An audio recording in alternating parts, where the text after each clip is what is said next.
Welcome to the Web3 Gamer, where we cover this week in Web3 gaming from gameplay trailers, news, game updates, and discuss everything that's going on in Web3 gaming this week. I'm your host, Iceyyy, and I'm joined by my good buddy, Roachkilla. Roach, what's going on, man? How you doing? Good morning. I'm doing good, my friend. Thank you. Yourself? I'm doing great, man. I'm doing great. We got a lot to get into per normal. There's never a dull week in Web3 gaming. So quick overview of how the show is gonna work, guys. We have got our game teasers. I'm like super excited about this. We actually switched up the order. We're gonna go from game teasers straight into game updates. I gotta update this graphic here. Um, Roach, I got a whole bunch of new game teasers to show you. I'm so excited. Last week was a banger, and this week is gonna follow suit.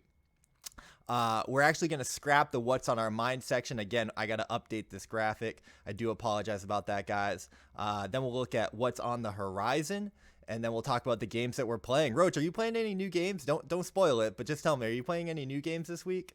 No, not this week. No, Not. unfortunately. I've got a small switch up on mine.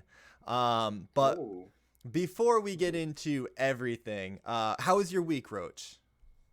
it was good, and I feel less stress about grinding the games that I have because I already dropped one. I You, already dropped Sandbox. I no longer grind that. okay, so there is an update here. There is an update. Um, Yeah. wow. Okay, so dropping Sandbox, hot takes coming out the gate. I mean, if you watched last week's episode, maybe no surprise there.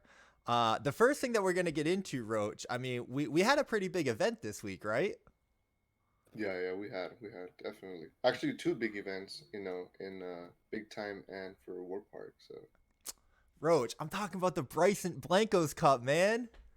Oh, that's right, dude. I already forgot about that. I swear, like I forgot. I how even did that. how dare you? Shame, Oh shame, my shame. god. So No, guys, that's we true. had Roach and I both competed in the Bryson Blancos Cup. I think it's the second cup that he did, bigger and better than the first one. He gave away $1,500 USDC, but $1,500. There were 10 competitors. Top four placed in the money, with first place getting, I think, like either $750 or like at minimum 500. Yeah, it um was it was 750. $750. Shout out to Bryson. Thank you so much for having us on in your tournament. It was a lot of fun. My only goal, Roach, I actually trained for the Bryson Cup for like 3 days. I probably put in somewhere around like 6 to 8 hours of training. My only Hmm. goal was not to come in last place. Do you know what place I came in, Roach? Actually, where did you leave off? What was it? I had no clue, bro. I Like came I in have last no clue. place, Wait, unfortunately. really? No, Shame. but you know what though? You know what though? You did your best, and that's all that matters. I saw, bro, that you were trying. No, seriously, you did good, honestly, still. So yeah. All right, guys. So let's. I got a quick clip from that, so we can go to that. If I go here, I tweeted this out. It was a super fun tournament. Thank you so much to Bryson again for hosting. Congratulations to the winners. I've got the standings right here. We can take a look at. So Ben Wartooth took it down. Well deserved. We got Nerez in second place. Kagi in third. Cairo, Dawnfather. Dawnfather, it was actually, shout out to Dawnfather, friend of the show, friend of the stream. It was his first time playing Blancos, and he came in fifth place.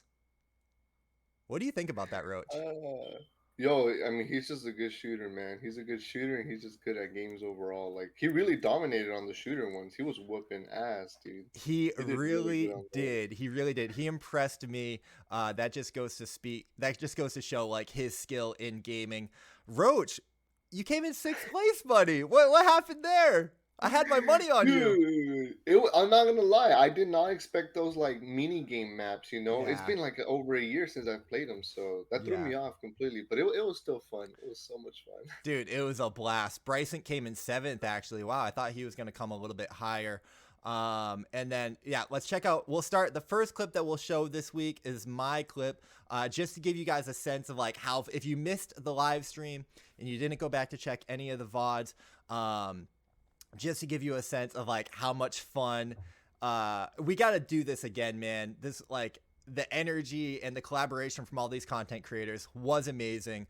So give you guys a little sense of that here. I've got my one and only highlight from the entire tournament. Oh, I KO'd Bryson. Let's go, baby. Oh, let's go. Wait, there's more. There's more. Me and Donfather was going at it. Baby. Let's go. Stop trying to hide. Get off the top. Dude. Oh, Steiny. I got two more. I ran hot here. I got so lucky. Your reaction, bro, how happy you were, like. Yes, KG, let's go. One shot kill, if you hit a headshot, don't matter. Let's go, Bryson. That's two, baby. So in that clip, I take out Bryson, Donfather, KG, and then Bryson again. I got so lucky. I was like, yes. I was so happy because I'm like, yes, I got a clip. That's it. Yeah, you got the 4-piece, bro. But guys, I want to play this again. Listen to all the background audio, just from like the excitement and the competition. Like everyone was going hard. So this is super fun. Oh, I KO'd Bryson. Let's go, baby. Don, I'm coming for my revenge. Yes, Don, let's go, baby. Let's go. Stop trying to hide. Get off the top. I'll stop it there. There was so much like trash talking and competitiveness. It was so much fun. Again, shout out to everybody that participated and tuned into the stream. Bryson gave away a whole bunch of like rare blankos, expensive blankos. The giveaways were on fire. So this is what we need, Roach. This is what we need in Web3 gaming. More competitions, more community tournaments, more clips, more engage. I mean, we're gamers. Like, we need to game more in collaboration. So I love to see this, and I hope we do it again. Yeah, definitely. I'm looking forward to it. I'm keeping an eye out. I definitely want to do this again. Absolutely. So, guys, as you know, jumping right into the game trailers and game teasers. Let's put that up there. The first one I've got, Roach, is from Earth from Another Sun. Do you know about this game? Yeah, I've never heard of it. Never, actually. So this game has been making a bunch of noise. This tweet talks about they're doing a free mint. We're going to talk about that a little bit later. Let's see. Where do I have... Is this the only gameplay? I think this is a trailer. I think this is a trailer that we'll look at. Oh.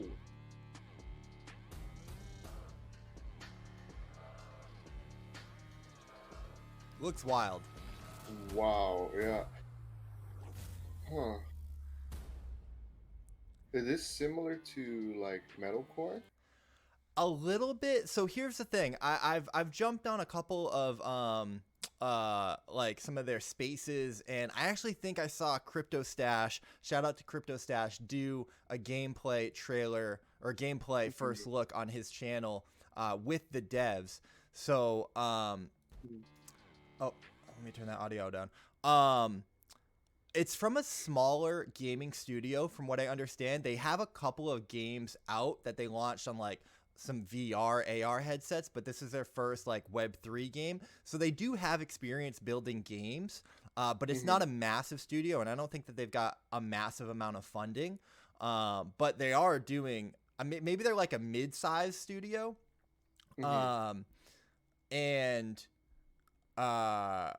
So the gameplay footage that I actually saw from Crypto Stash, it was a little janky.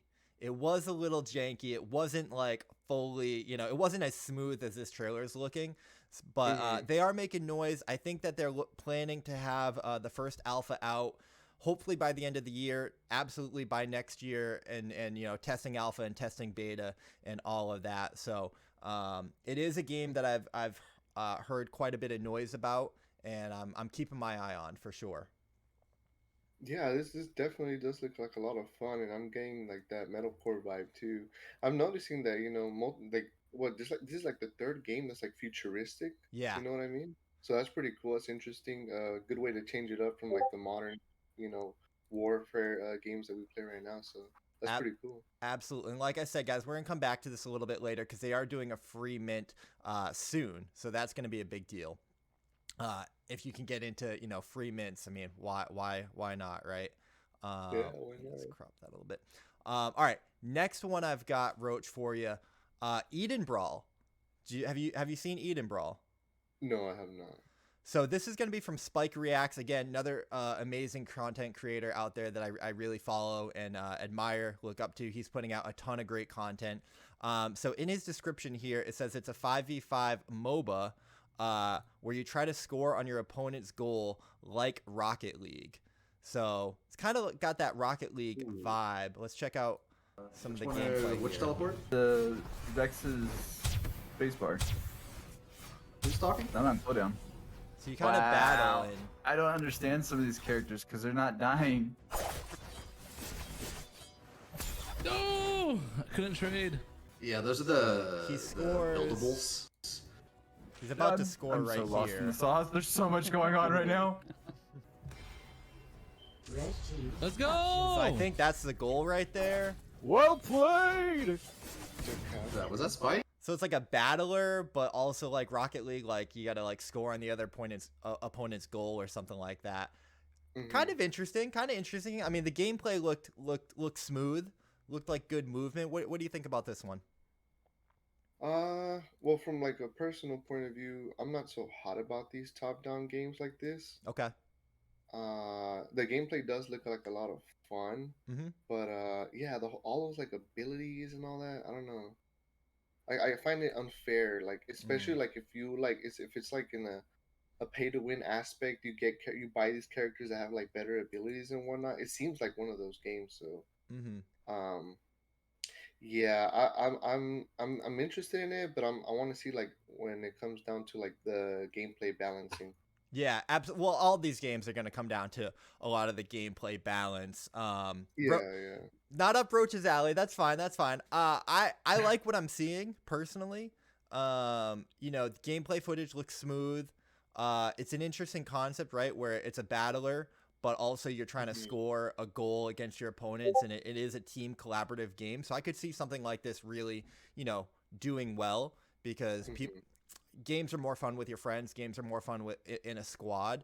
So if you got your squad with different abilities, it's like big time and meets Rocket League kind of thing. So Yeah, actually, yeah. Yeah, that's a good way to put it. so yeah, shout out to Eden Brawl.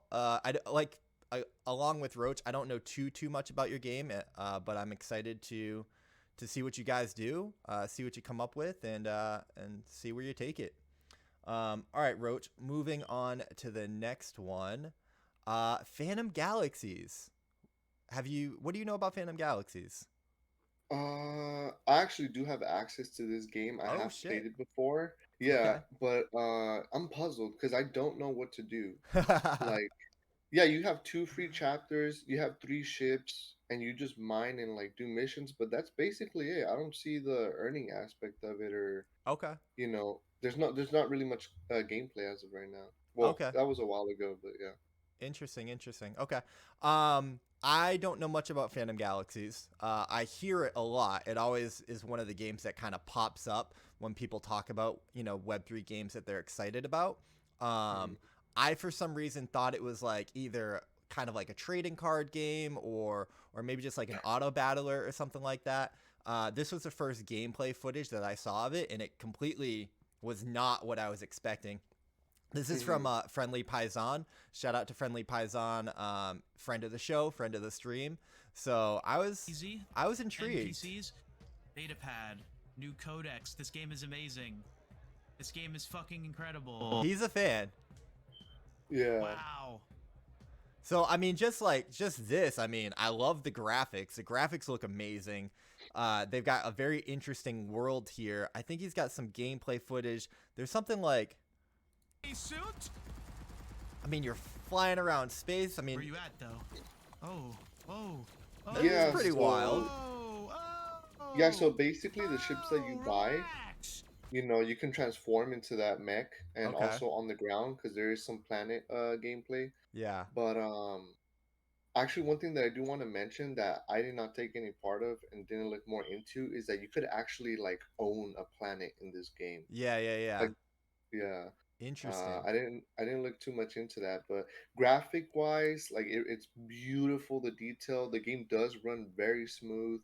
The gameplay mechanics is a lot of fun, but yeah, like I said, very no really tutorial like on what to do like after you do the starter, like the beginning. Yeah. Yeah, it's a very I don't know. There's How did like you get empty, not access? Do you empty, need you know. to like apply? Do you need an NFT or what? You have to buy an NFT that's on the Polygon net. Okay. And then once you buy that, you connect to their website and it verifies that you're a holder of that pass. Yeah. And then you get a code that you enter on the launcher from the website, and then Uh-huh. you could just start playing. Okay. Okay. Hmm. So, I mean, I'm intrigued, man. I'm intrigued. Like all of these games, Roach, there's so many games that we cover here.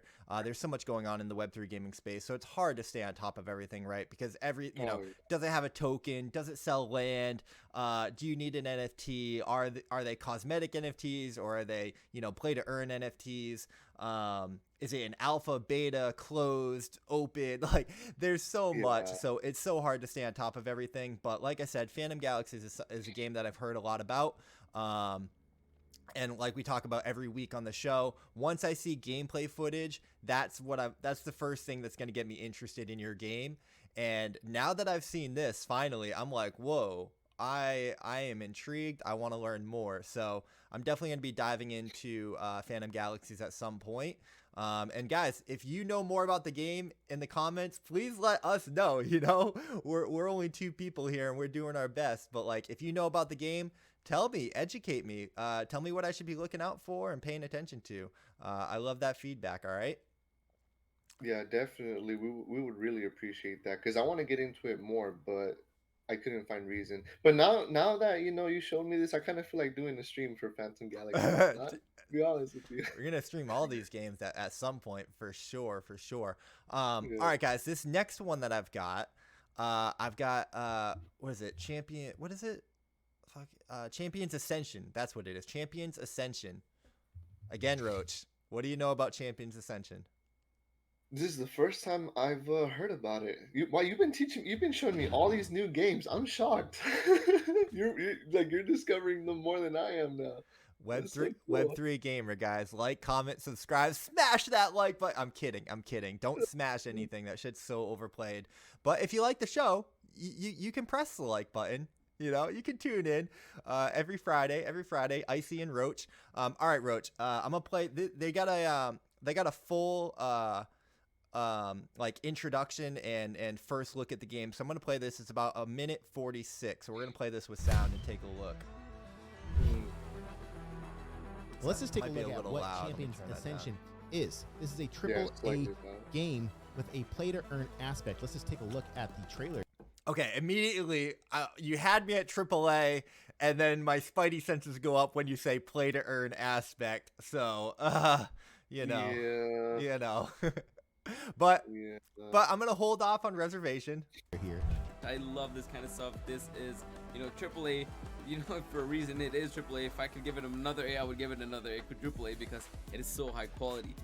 A ton of talent in terms of the team behind this, and again, tons and tons of game experience. They know what they're doing. You can kind of see just the overall graphics. I think as this transitions into a play-to-earn game, we are going to see some pretty amazing stuff. 3, 2. I mean, trailer looks good so far.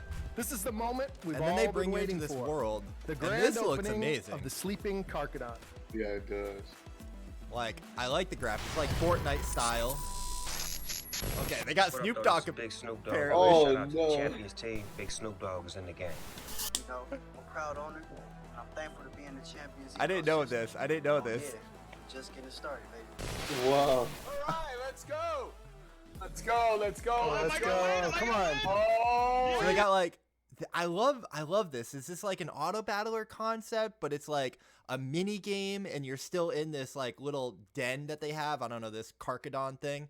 because you can see all the characters in the background, but like it's like watching like a chicken fight or something like that. I don't know what this concept is, but I'm intrigued. This looks super interesting. That's a bomb, y'all. Oh,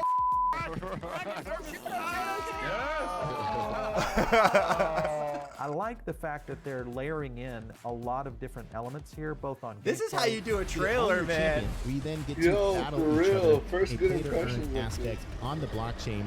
The aspect of somewhat interactive NFTs. This looks absolutely epic. If you guys are looking for a great community, a great project, and a great world to be a part of, definitely check out Champions Ascension. There you go, Roach. What do you think? Yo, that was actually kind of interesting. Like it looked pretty lit, not gonna lie. But wait, so I'm still confused though. Like what type of game is this really then? Like I have no idea. No idea. Again, another game where I've heard like a lot of buzz about Champions Ascensions. Like we said, they got some play to earn aspects, but it does seem like very collaborative, right? You saw everyone on the dance floor, you know, dropping fart bombs and you know, everyone in the voice chat and stuff dancing and so it seems like very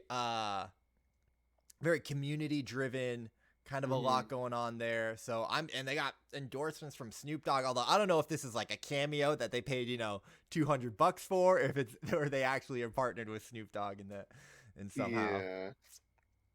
Yeah, no, this definitely did look interesting, but the whole play to earn aspect, like you said, like the graphics look incredible.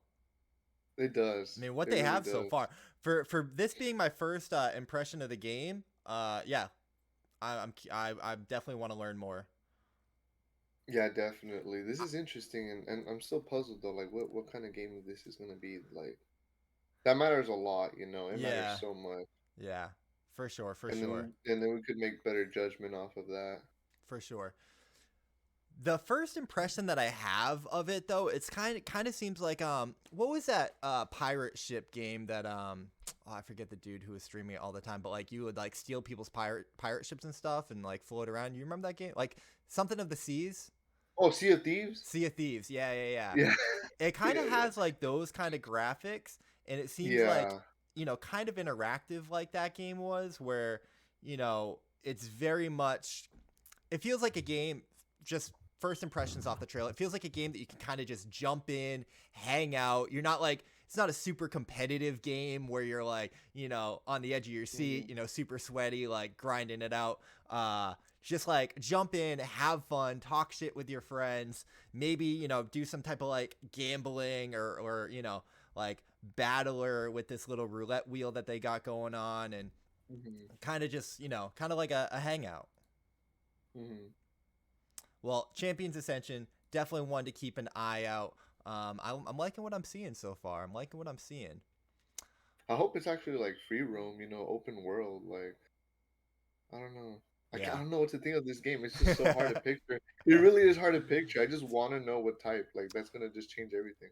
Well, that's the thing that I love about this show, Roach, is that like we're looking at these early teasers, right? So we're getting these, you know, early impressions and early introductions to these games, and we're going to be able to follow their development, and the cream is always going to rise to the top. So the good games are going to like kind of bubble up, and we're going to be like, oh, dude, I looked at this, you know, 2 months ago, and you know, now my friends are playing, or like they've got, you know, an open beta. So we can jump in and it's like, oh shit, like this is actually really fun. So this is a good way to stay on top of things, you know?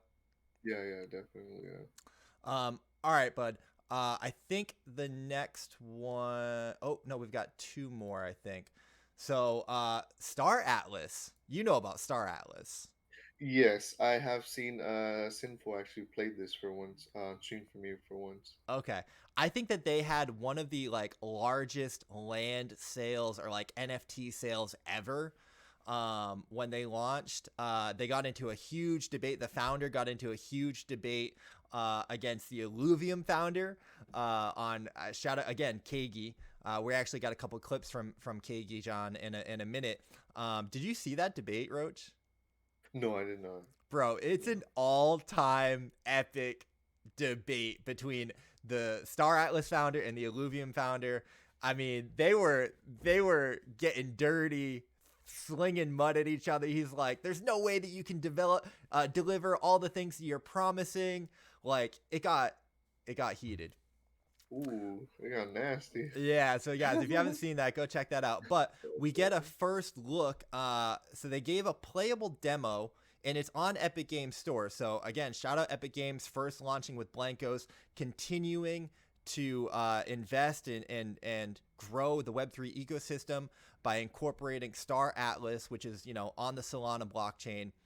Here's the thing that I don't like about this, Roach. It's only, so this first demo, basically it's a look at your garage. So everyone that like has an NFT or bought NFTs, they get to look like into their garage at the NFTs that they bought.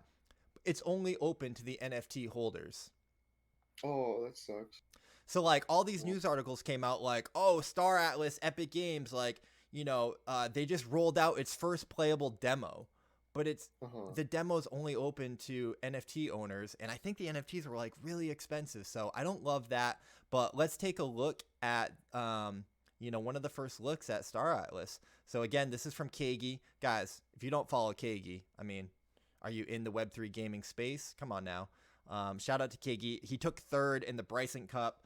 Huge creator. Yo, thank you, Star Atlas, for giving me access to the showroom. This is looking absolutely beautiful. Ladies and gentlemen, this project is on the Solana network, and this is one of the most ambitious projects in crypto in Web3 gaming. I know a lot of you support this game or this metaverse, and a lot of you don't support it. I don't even know why. Just get established. When this game was there from the, you guys can see the entire showroom and everything it has to offer. But this is looking absolutely beautiful. So one of the things that I understand about Star Atlas is that and they said this in their debate, they're developing all of their resources from scratch. The colors, the textures, the materials. Like, they have very ambitious goals to build this, you know, the best AAA Web3 game ever. That is their goal. I think they've got a really long time frame. I don't think we're going to see the game, honestly, for like 5 to 10 years. Like, truthfully, we've seen very few updates and like leaks of what they've been building so far. This is probably the biggest one that we've seen so far. But like all the assets that you're looking at, all the graphics are as far as I understand, like built from scratch. And I think they're building in Unreal Engine 5, and they're using like new technology. So the infrastructure and the development that they're doing is kind of massive. So buckle up. Hold on, we've got some more clips here. Let me go. Oops. Where's my next clip KG? I guess let me go to his Twitter. Okay, this is the second one we've got. Tony Stark who? Tony Stark who? Dude, that looks good. Iron Man got shit on me. Kagi's such an entertainer. Gotta love it.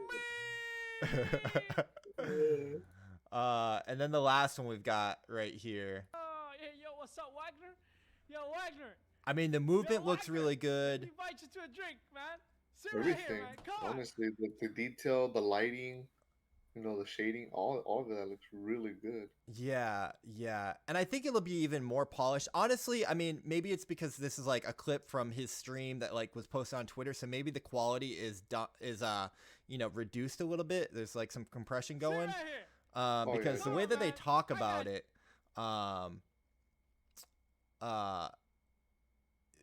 they really hype up their graphics and everything that they do. So let me actually look at it a little bit, because I wanted to. Is it? They talk about it in this article, or I think. Oh, so the Foundation Software Kit, FKit, is an open source SDK that lets Unreal Engine 5 developers integrate into the Solana blockchain, letting users, you know, sign transactions, all that stuff. They get a lot of praise. I think they're getting a lot of praise for this Foundation Software Kit that they're building out. I think I've got an article on that later on that maybe we'll jump into, but I mean, yeah, look at this snapshot. Yeah, that looks beautiful right there. Very excited for what Star Atlas is doing. Always nice to see some updates from them. Definitely one of the most ambitious projects, and can't wait to see more. The only thing is your NFTs are really expensive, and that was what they were getting called out for. How are you going to balance that? But you know, the founder honestly did have a lot to say. I think the founder's name was Grant. He did have a lot of good answers. So excited to see where Star Atlas goes. The next one I got for you, Roach. This game just seemed to blow up out of nowhere. We haven't even seen any actual real trailers or real gameplay footage, but I saw everybody talking about this game this week. I mean, I think they jumped on a big time space. Jonah Blake was talking about them. Bryson was talking about them. Did you see this, Shrapnel? No, I've actually seen it on Twitter, but I haven't like looked into it. But from this right here, dude, looks so freaking amazing. Like what the hell, dude? So they've got a white paper out. I definitely want to dive into the white paper. They've been doing a lot of just PR and media. So I'm really interested. We got a couple of little teasers that we're gonna look at. One thing though, they've got a token already. So I don't know. Yeah, I don't know about that. You see, like why integrate the token? How does that work on a shooter? You know what I mean? Yeah.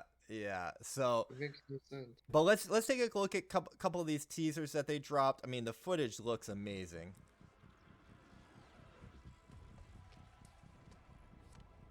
Wow. I don't know. Yeah, I don't know what's going on here. Little teaser there. I don't know what that green rock is. Looks pretty cool. We got this one here. What the hell? I mean, it's almost not fair how they're like doing these teasers, because it's like, dude, tell me more.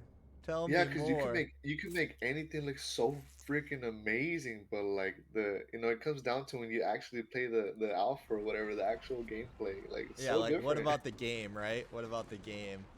Yeah, and see what I see there, what a lot of people don't know in this trailer, is that it has levolution. And for those of you guys that don't know, all levolution means is like it's a destructive world. Okay. So like what you see that building, collapsing, you see it all crumble.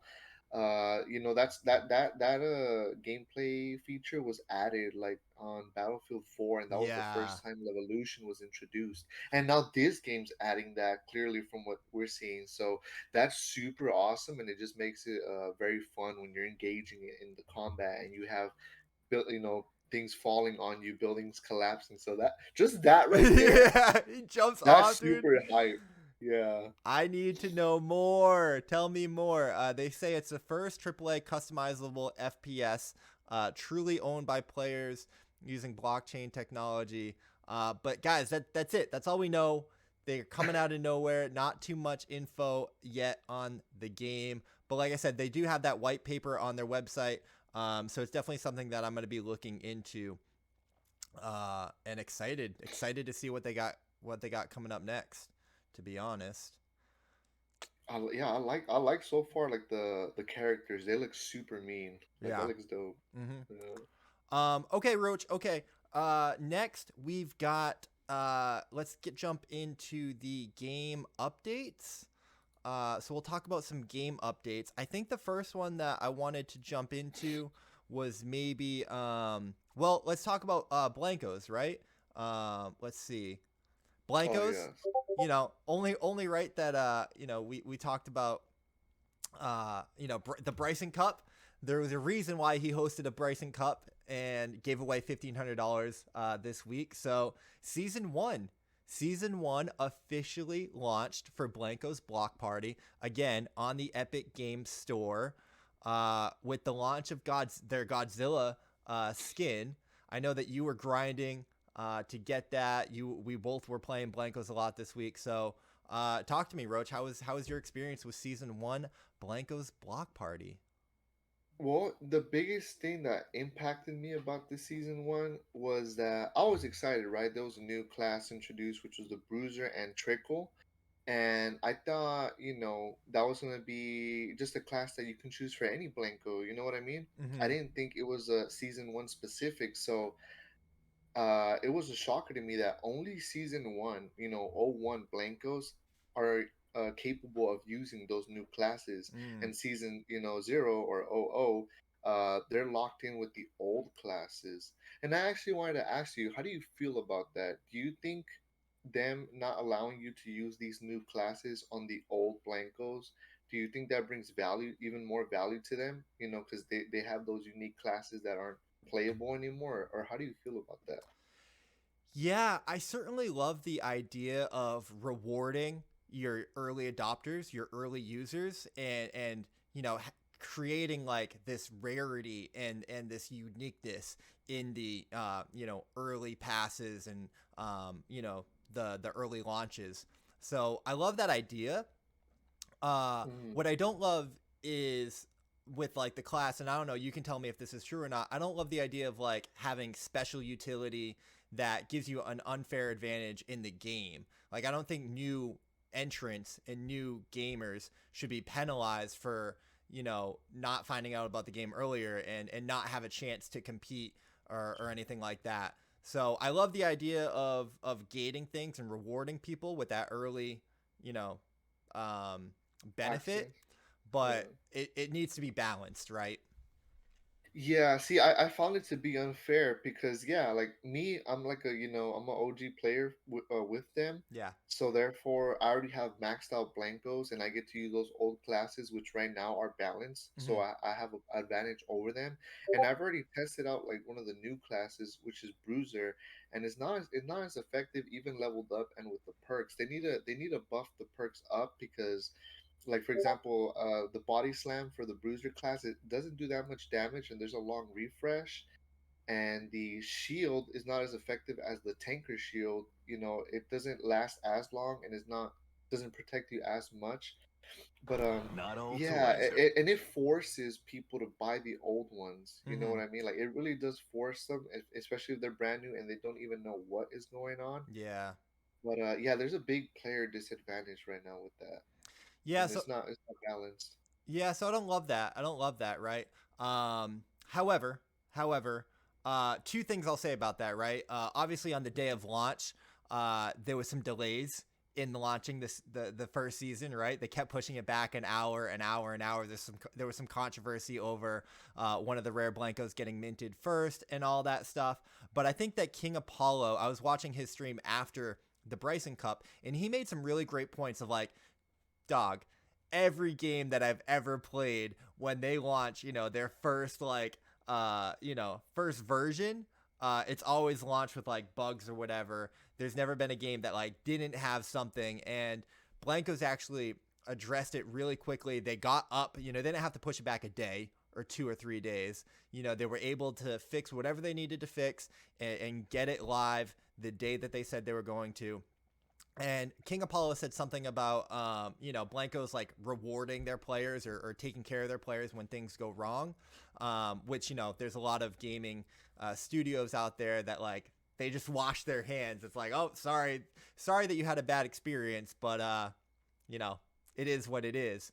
So, you know, shout out to Blancos. They are a pioneer in the space, right? First game launched on the Epic Games Store, and you know they're gonna make some mistakes. They're gonna learn some things, and they're gonna evolve and grow. So it's definitely a concern from a player standpoint that you're talking about, Roach, the balance. But you know it's early, and I think that they'll adjust, and every game behind them will continue to learn from what they do right and what they don't do so Yeah. well. So but you were grinding for the Godzilla Blanco, right? Tell me more about that. No, that was a drop. Okay. That was a drop. I was grinding for the Dracula, which I Okay. did get early mint number 33, and I was grinding for the Damn. arm piece, right? That it's I think a bear. I think it is the arm piece, and I managed to get mint 23 or 27 of that. So, but Wow. You got some yeah, I early got mints. early. Holy shit. Yeah, and see, here's the thing, and this isn't even like cheesing it or anything, but when the new challenges comes out, like the weeklies, Yeah. there's always the same challenges: level up a blanco twice, use a certain amount of XP chips, and then grade up a blanco. Yeah. If you quickly just do that before even playing, you can already get a huge boost on the pass to get early mints. So that's how I managed to get those early, but Alpha guys, alpha. yeah, Blanco's no, alpha definitely. for you. Definitely though, I do like the fact that they did deliver. Yeah. You know, the update on the day they said they would, even though they got a lot of hatred. And I think instead of saying like, "Oh, next hour," they should just say, "We'll be up momentarily. We'll let you guys know." You know Yeah. what I mean? Because you're waiting, wasting your time waiting for that hour because you're hyped, and it doesn't happen. They just delay it. So I think they should change that instead of keep delaying it an hour and telling people it's gonna be an hour. Frankly, they shouldn't do that. But they did reward us with I think a few XP chips and gumballs for making us wait as an Yeah. apology. So they dealt with that in the right way in that sense. They didn't even Guys, have to, but it bring a lot of happiness to people that they consider that. Guys, So. Roachkilla is holding no punches today. He's letting them all have it. He's like, listen, I am not happy about this, and I am not afraid to tell you. Kind of reminds me of this meme right here, guys. I feel like this is Roach today. As you can see, the more you fuck around, the more you're going to find out. As you can see, oh shit! That is the energy that Roachkilla is bringing to the stream. He's like, listen, Blancos, the more you fuck around, the more you find out. Okay, Roach. All right, you're spicy today. You're spicy. Okay, Roach. Listen, well, I will be the voice of reason this week, and I will celebrate all of the games. I think this week was massive. A lot of development, a lot of shipping, a lot of big news. Salute to Blancos for launching season 1. I love to see it. And yeah, this was a fun week to me, and I'm not coming at you, Roach. I'm just saying this was a very fun week in Web3 gaming for me. Because we just had so much going on in all of the games. The next one we're going to talk about, Roach, Illuvium Private Beta 2 has arrived. This was announced 2 days ago. So if you had access to Private Beta 1, then you now have access to Private Beta 2. I have zero access to either. So I am still dying to play Illuvium. TSG, let me in, bro. Let me in the private beta. There's a whole bunch of announcements, whole bunch of things that were, added and updates. You can go through this blog post here. We'll link it in the description. Man, I feel like the PR and marketing for Illuvium just went to another level this week. I've seen so much content from Illuvium, hours and hours. I can't even keep up with it all. Hours and hours and hours of interviews, content, updates, and yeah, I love to see them building and sharing everything. So shout out to Illuvium. And guys, if you have access to Private Beta 2, can you comment down below? Let me know how it is. Don't be afraid. You can rub in the salt. It's fine. I'll cope. I'm used to coping. But let me know. Let me know how Private Beta 2 is going. And if you got any pull and you can get me access, holla at your boy. Hook me up. What do you think, Roach? Is this Private Beta 2 the same as the first because the first one was in an arena, right? Yeah, I think that was their auto battler. They did say there was a tweet. I think that they said something new had been shipped, a new I guess the survival arena. Maybe that was the same auto battler. Like I said, it's tough. I don't know. I don't have access. We should definitely have TSG or I forget AWOL on Twitter. Is it Aaron? I apologize, man. I should know your name, but we should have him on Web3 Gamer. They're doing so much content. We should have them on Web3 Gamer so that I can learn and get educated on exactly everything that's going on with Illuvium. And actually, do you know if right now? Well, you need an NFT, right, to get the access, right? Or do they have it big time where it's you just submit info and you get access with something that's not an NFT? How does it work to get in right now? I have no idea. They do have a sign up on their website. You can apply for early access. And I know that they're doing some stuff with content creators. But like I said, I have not been given access yet. So, but I want to.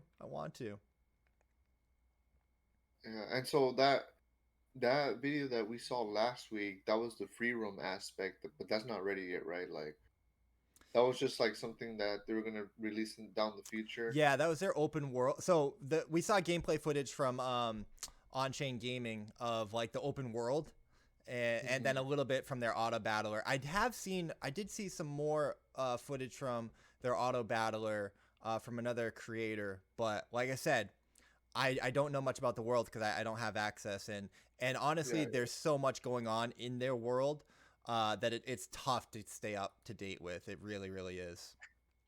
Yeah, no. But the announcement is Private Beta 2 is out, so that's pretty big. Pretty big. Another game update, Roach, that we're gonna jump into. Metalcore, one of our favorites from last week, continuing to be all over Twitter, all over the content, the media, the promotion, the marketing. So we saw this pretty big announcement. They're delighted to partner with our other favorite game, Play Big Time. What is going on here? Metalcore and Big Time partnering up? What? Yeah. What do you think about this, Roach? I feel like I don't know if I've told you about like the Undead Blocks and My Pet Hooligan. Like when they collab, you Yeah. know, Undead Blocks got early access to My Pet Hooligan, and I Yep. think they're gonna have like their own assets made. Yeah. I feel like with this collab, it's gonna be the exact same thing, but I don't know how it's gonna work. Like Metalcore comes into Big Time, maybe we'll have like some futuristic armor and weapons, or Big Time goes into Metalcore, and we have some kind of like medieval looking armor and weapons for Metalcore. I don't know. I'm actually interested in that, but I for sure feel like it's gonna be that that kind of collab, but Yeah. I don't know. They didn't announce too many details about specifically what the collaboration would be. So you make some good points there. However, one thing that I just love about this space is like, look at all these games, all these IPs willing to collaborate, willing to partner with each other.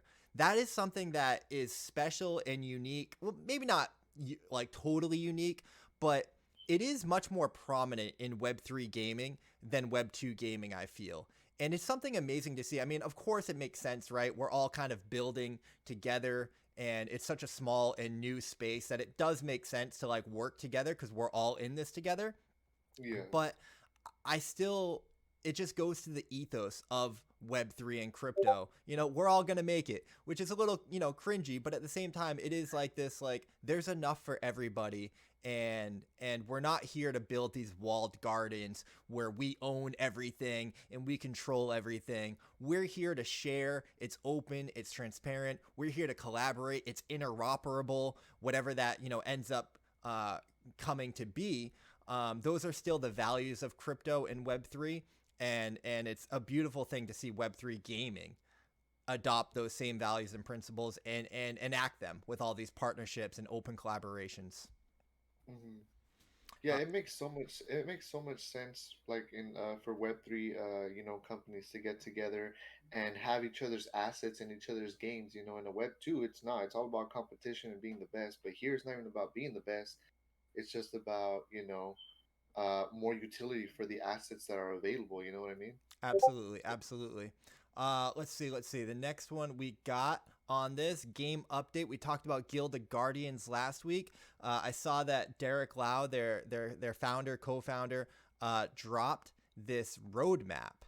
So he says the tweet here, the roadmap for Guild of Guardians is incredibly exciting and bigger than what people expect.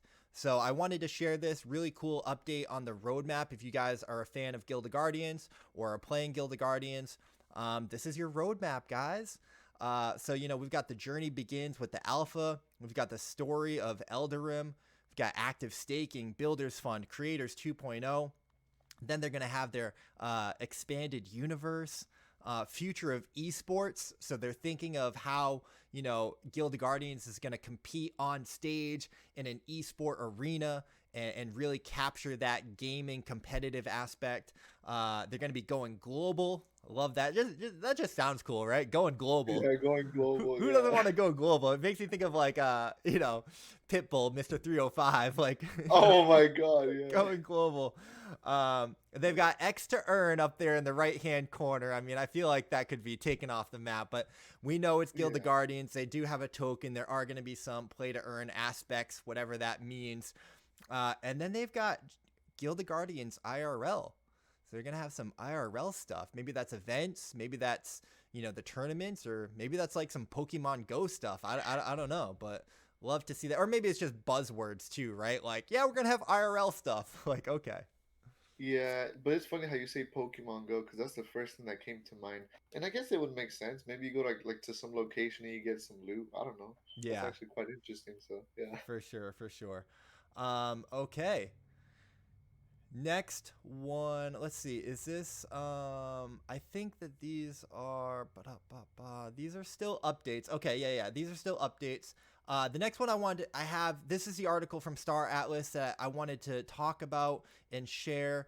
Just their showroom, obviously we covered earlier, but down here, what I think is really amazing, there was this, Michael Wagner was the co-founder, not Grant. Oh my goodness. Grant, I think, is maybe a part of That's Illuvium. Undead Blocks. Undead Blocks. You're right, Roach. Thank you. That's why I have you here. Let's see.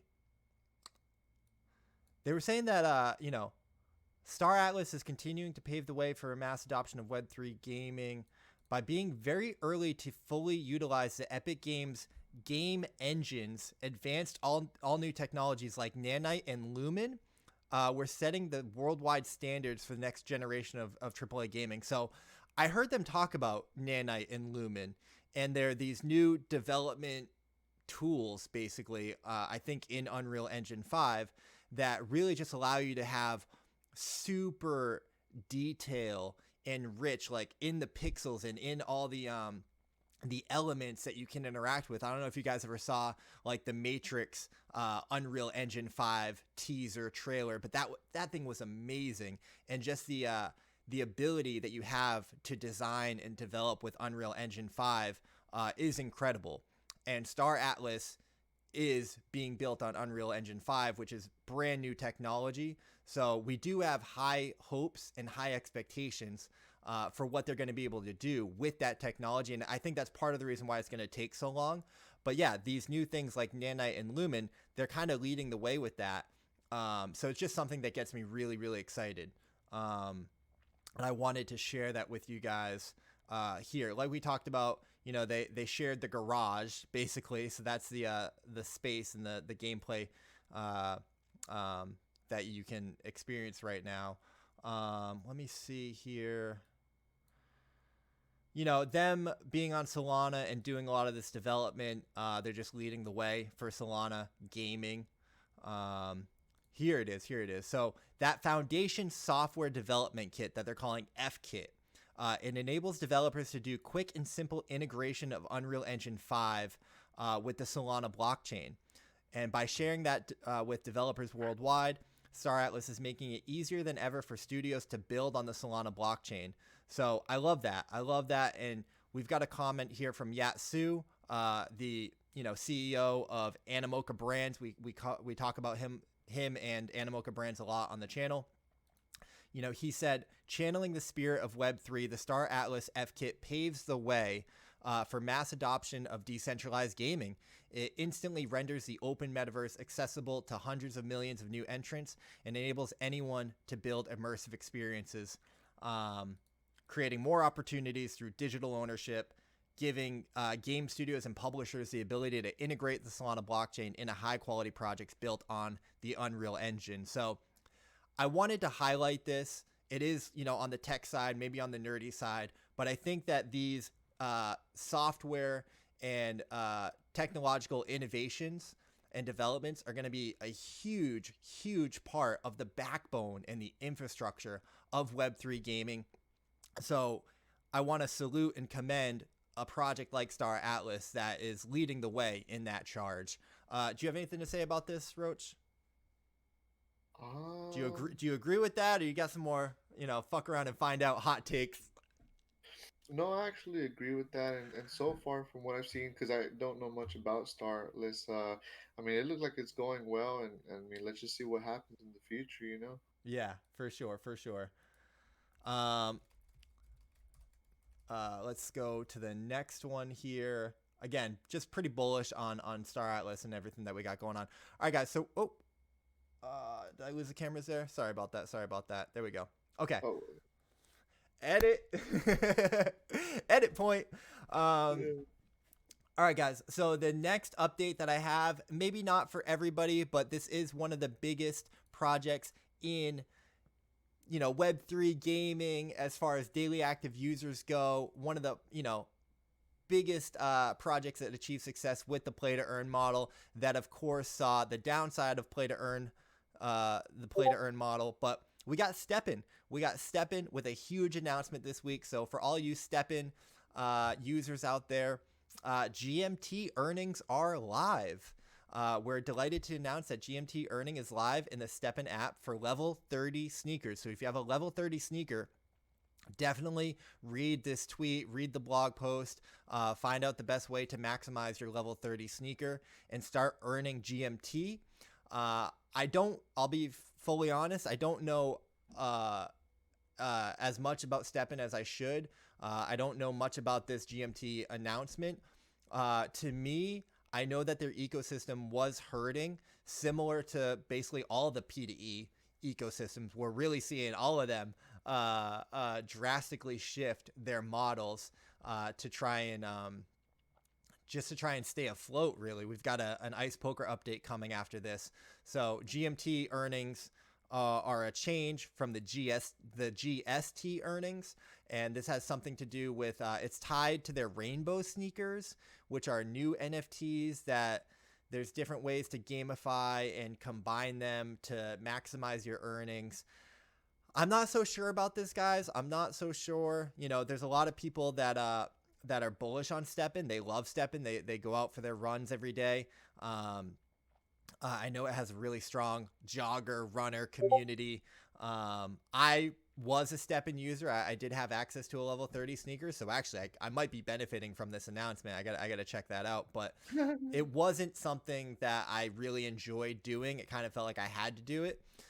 So that's the biggest thing that I learned about play to earns, is that only invest and only play games that you enjoy playing, because when the token goes down and you're down money, if you can at least still enjoy the game, well, then there's something there.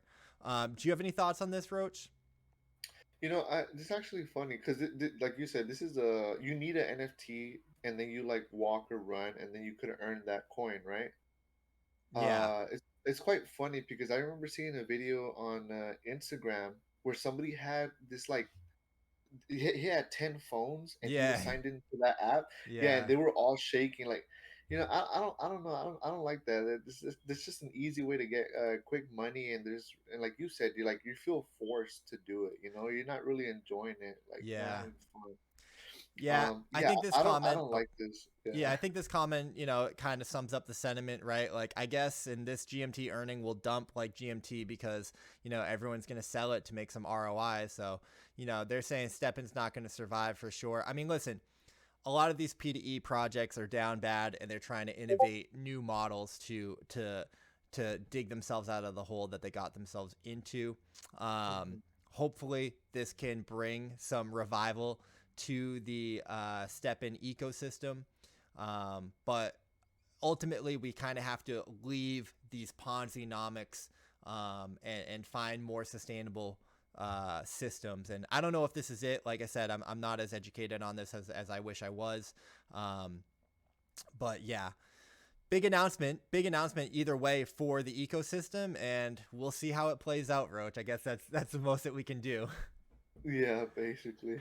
Going from one P2E to another, we've got Ice Poker, big update, another huge update to the overall ecosystem, probably one of the biggest updates ever to the overall Ice Poker product.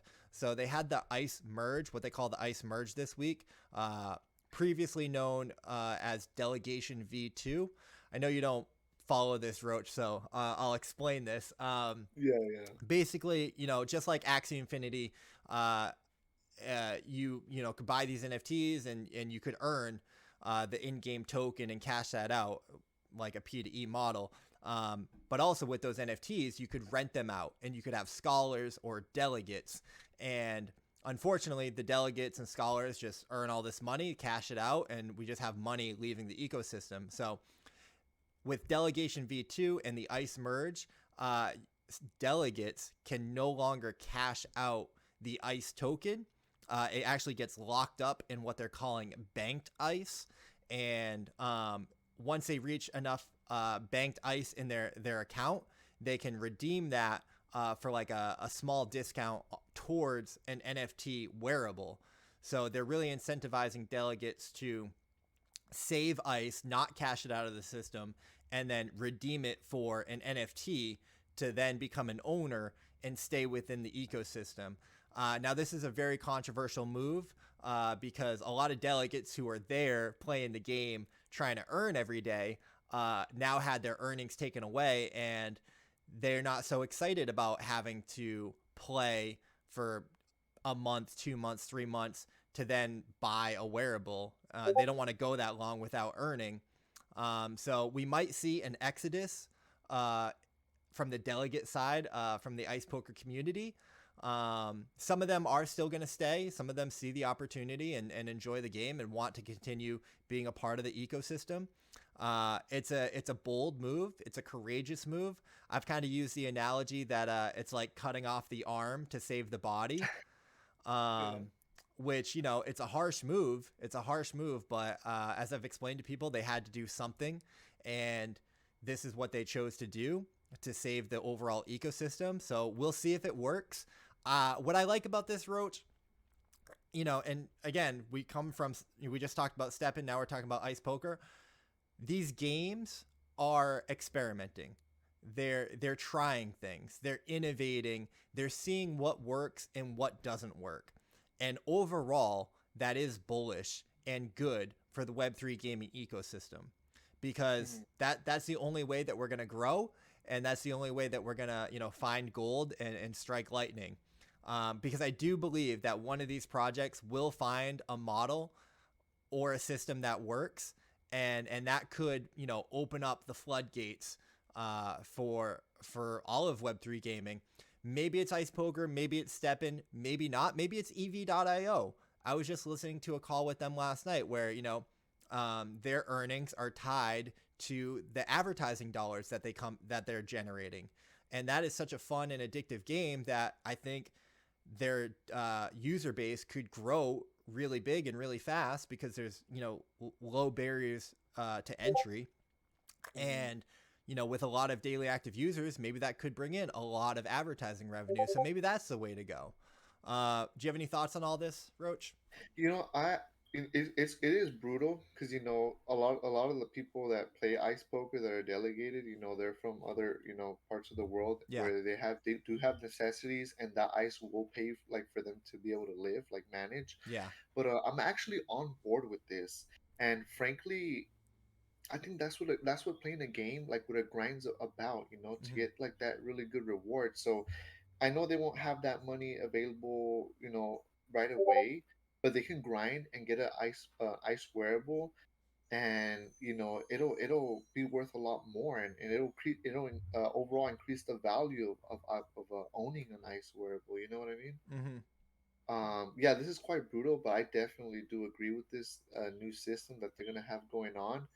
And it just pays off. Patience pays off. It's definitely going to be worth the grind, and then you're going to have an ice wearable, and it's going to have more value because it's not going to be ice, it won't be being pulled out as much. And yeah, I definitely do like this new system that they're going to try to attempt, right? Like you say, it's pretty courageous to do, but I'm actually on board with this, to be honest. Okay, all right. We got some positivity from Roach in regards to Ice Poker.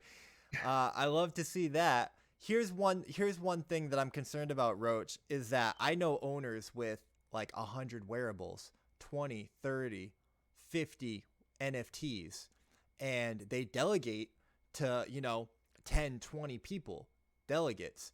If they lose, and they got into those NFTs because they saw it as a way for cash flow and for ROI. And they had these people grinding these NFTs and bringing in, money, even though the money was decreasing and declining, every day, every week, there was still a source of cash flow. If we have a big exodus of all of these delegates, those owners are left holding the bag. They're going to have no one to play for them. They've got all these NFTs that, they can't delegate out, and they're no longer earning that cash flow and money from. I don't know what impact that's going to have on them. Do they sell all their wearables and that kind of crashes the market? I mean, there's a lot of dynamics here. And it's going to be very interesting to watch play out. Like I said, I don't know how it's going to play out. I'm hoping for the best. As you all know, I got my start in Ice Poker. I still love the project. I still love the team. But when you got to cut an arm off, it's not a good feeling. There's going to be bleeding. There's going to be pain. And then you're going to have to walk around without an arm.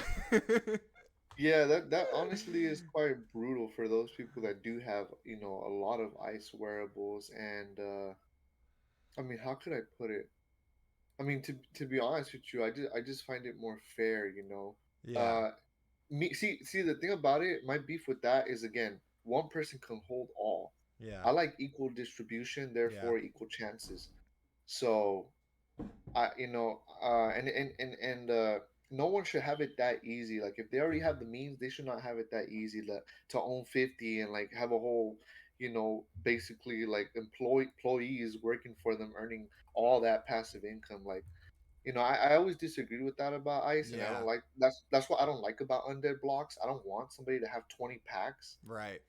That's way too freaking easy and unfair for more people that are really in need. So I mean, as brutal as that is, and maybe some people are gonna have to, give up some ice wearables, but in the terms of grinding, they got to work hard for it too. So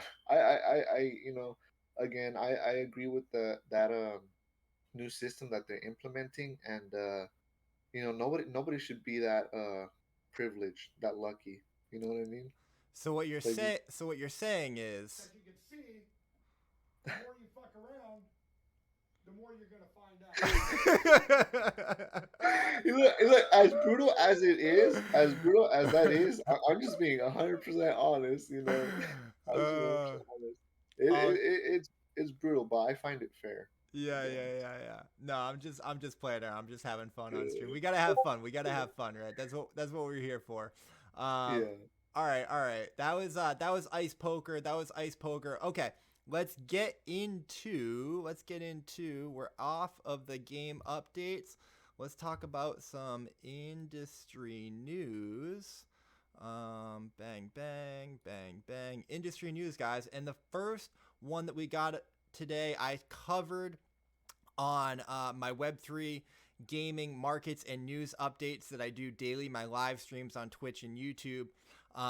This was like the big story over the weekend, towards like the end of last week, and I definitely talked about it this week. So Apple is allowing NFT sales on the App Store, but there's a catch, as this article says. They are still subject to the 30% fee that Apple takes from app developers and in-app purchases. So this is huge. This is massive news. Apple in the App Store, which is on billions of phones, huge revenue driver, huge user base, is acknowledging and embracing NFTs, but they're taking 30%. So this is massive. Roach, what did you think about this? Okay, so from my understanding, right? Because so right now on like iPhones, the iOS, there are no apps, right? Like, there were no apps that you were able to exchange NFTs and whatnot. Right. Yeah. I find this to be a good thing, even though I know there's taking like 30% of all transactions and whatnot. But this is a good thing because the majority base of people are iPhone users. People favor iPhone over Android, and now that they're allowing like these apps and the assets being traded in their market system, that's gonna bring in a lot of new people like that are interested, and curiosity is gonna be there, and they're gonna want to get into it and see what it's about, and they might be interested and learn. So yeah, this is huge, and this could be a very positive impact for the future for the Web3 space and NFTs and whatnot. Let me see. As you were saying that, I had a question about taking a 30% cut from app developers who make over 1 million. Interesting. I had the same. Okay, so we had this tweet actually from Tim Sweeney. So let's start with that. Oh crap. Well, I can go back there. So the CEO of Epic Games came out swinging. He, fuck around and find out energy. Now Apple is killing all NFT businesses it can't tax, crushing other nascent technology that could rival its grotesquely overpriced in-app payment service. Apple must be stopped. Throwing down the gauntlet. Now, Apple has been criticized heavily before for taking 30% of app developers, right? I mean, that is a large cut of the revenue. So here's my thoughts though. I agree with you, Roach. I think that you're spot on. I think that this is a huge first step in adoption of NFTs. And I actually think that Apple will eventually maybe change its policies and adapt to the NFTs and crypto and Web3. But I think that this makes perfect sense from their standpoint in the beginning, because they probably don't really care too much about NFTs and this technology, but they understand that it's growing, and they're probably getting a lot of apps on their store and on their platform that want to do things around NFTs, and they're like, well, hey, like, how do we address this? And they're just like, well, listen, these are our policies. We take 30% from everything. So why would we treat you any different? Like, we don't really probably care, or we're not thinking too deeply about your space yet. So it is what it is. This is our policy, 30%. Obviously, I think that's a misappropriation or misapplication of their policies, because NFTs are different. Like, if I trade an NFT to you, like, neither of us should lose 30%. That's kind of wild. And if it's an NFT marketplace, that's an app on the phone where you and I are trading, like OpenSea, right? Imagine OpenSea was on the App Store. Mm-hmm. I buy an NFT off of you, Roach. I pay OpenSea the 2.5% transaction fee, and then Apple is going to take 30% of their 2.5%. So maybe it's not that much. And it is their revenue. And if the experience is for you and I is the same, then maybe that's not such a big deal. I don't know. I'm kind of torn on it. I guess now that I'm like thinking out loud with that example, because I don't care like about OpenSea's revenue, like whatever. Yeah. But at the same time, let's look at it this way, right? Why would OpenSea ever put their app on the Apple Store if they're going to lose that much of their revenue, when they can just keep it browser based and keep that? So I guess that's where Tim Sweeney is right about calling them out. It's like, dude, no one is going to build on your platform because it just doesn't make sense. And that's going to harm innovation. That's going to harm growth. You're going to miss out on this whole industry. So really interesting stuff there. But like I said, I agree with you, Roach. I think that this is a beautiful first step towards adoption, towards acknowledging us as a space and legitimizing this space. Because, I mean, there's no bigger technology company in the world than Apple. Mm-hmm. Yeah, that's the thing about Apple. Like, they're all about business. They're all about making the money. But the point is that they're integrating that into their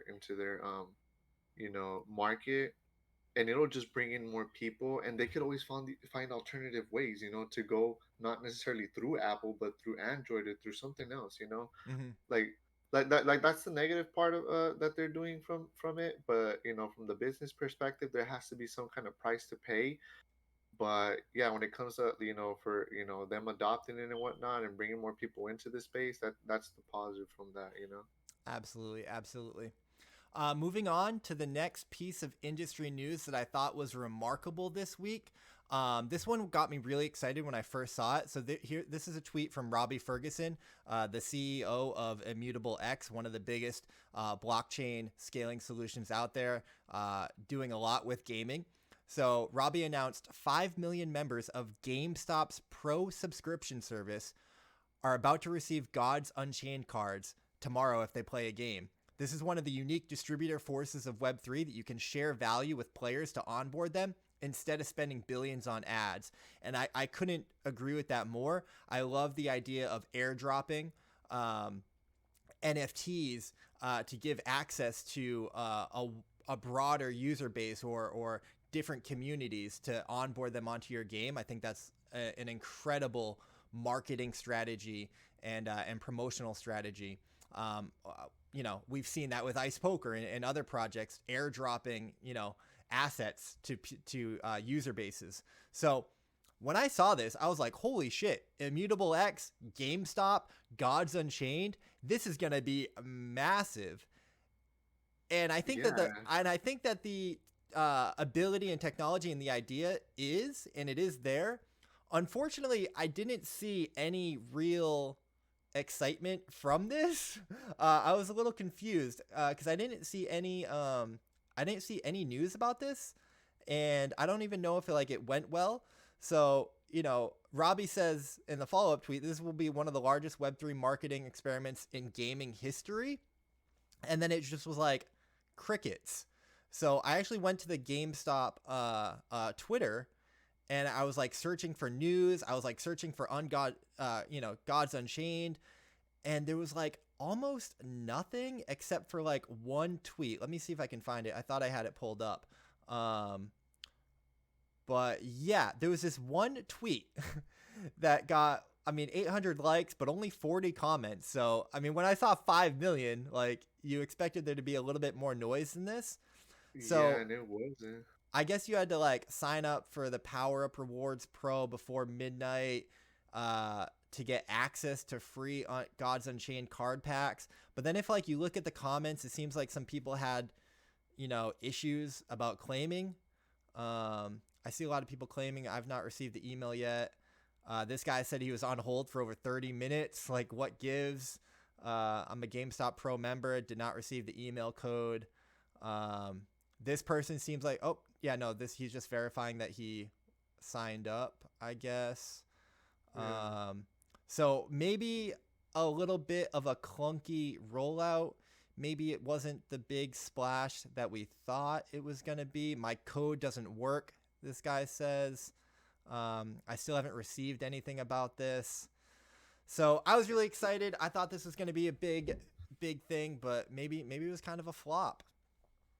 Yeah, over 5 million users, and for it to not get like any, wow, that's pretty. Yeah, I don't know. I think the concept is there, but yeah, maybe the execution wasn't. Yeah. But nonetheless, shout out to Robbie, shout out to Immutable, shout out to Gods Unchained, and shout out to GameStop for giving it a shot. And I think that we're gonna see like so many more announcements like this, so many more campaigns like this. This is just such a brilliant way to onboard people. So I think this is just the beginning, and this is the kind of stuff that like makes headlines and makes big news. So this is we're definitely gonna have more of this. Yeah. Okay, Roach, moving on. We got Walmart. Walmart dives into the metaverse and launches in Roblox with Wally's World, the Walmart store experience in Roblox. What'd you think about this? Actually, I do have a question about Roblox. Yeah. Roblox started off, it's actually an actual metaverse, or what is happening? Because I know Roblox is like on the phone and like on the consoles, right? It's like a Web 2 game. Yeah, it is a Web 2 game. Yeah. Oh, okay. I was so confused when I saw this. I was like, wait, so is it Web 3 now, Roblox? Like, are they on chain, or what's going on? I do think it's a pretty liberal use of the term metaverse. I don't know. People talk about Fortnite being a metaverse, so we don't really have a very good, clear definition of what a metaverse is. So people are just kind of using all these buzzwords, right? Yeah, this threw me off. That's why, like, when I saw this, I was like, wait, what? I think it's pretty cool, but yeah, the term, like the use of metaverse, I'm like, no, this isn't, that's not a metaverse. Yeah, yeah. The fact that they just collab is cool, and they have like assets that you can use that are Walmart branded, but I yeah, do no, it's think not that a people can metaverse. like host their own servers. Maybe those are on chain or something like that. So maybe there's some like early seeds of metaverse concepts and ideas, kind of like Minecraft, right? Like where it is these like open worlds where you can build and develop. I kind of had the same reaction. I kind of smirked and like rolled my eyes, like, okay, this is like, the corporates in Walmart being like, what are we doing about this crypto metaverse stuff, guys? We got to do something about the metaverse. And, someone in the board meeting's like, why don't we open up a store in a game? And it's like, that's it. You get a raise, you get a promotion, make it happen. So, it's not like for the true hardcore gamers, maybe, not the most interesting or exciting thing. I don't think anyone's rushing to the Walmart store in Roblox, but what I do like about this is it's just another breadcrumb in the long line of breadcrumbs of adoption, mainstream, big business, big corporations, knowing that they have to address and pay attention and acknowledge and do something with the metaverse, with crypto, with Web3, and throwing their hat in the ring and putting resources and development and time into the space. And maybe it's going to be awkward and clunky and cringy in the beginning, but that's how they learn, right? That's how they learn. So I salute them for doing it, but I won't be jumping in there. Yeah, no, it's good to know that they want to get involved, but yeah, I don't know. This isn't something that I would say to be hyped about. Yeah. And then our last news story, guys, we're going to go through this section kind of quickly. Honestly, it wasn't like a huge news week. I think there was more interesting stuff on the gaming updates and gaming teasers, but this is a small little update to a story that we covered last week. So we talked about the Zaliqua launching a gaming Web3 console where you can play games and then mine their Zaliqua token or something like that, their ZIL token.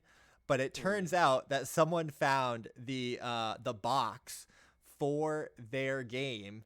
Because I was pretty impressed. I was like, they actually had a console. They put time and development into design and manufacturing this console to come out here. I was like, okay, they're doing it. But apparently you can just get the console stock off of Alibaba. Dude, what the hell? So they kind of got called out here. Now I guess they did address this. I did look into the comments and they said that they addressed it in their launch video, the video that we showed last week, Roach. And I went to the clip. I mean, they address it very minimally. They really downplay it, which I guess is the whole point. They're gonna downplay it, being like, oh, to reach mass scale adoption, we're just gonna choose something stock, off the shelf, so that we can put in the hardware. What's important is the hardware inside, and the software. We just want to launch, the product. So yeah, we took this off the shelf solution, because it's what's inside that matters. And I guess that makes sense. However, this just was not a good look. Not a good look. No. They should have been maybe a little bit more transparent about that. Or just changed it up a little bit. I mean, it's legit.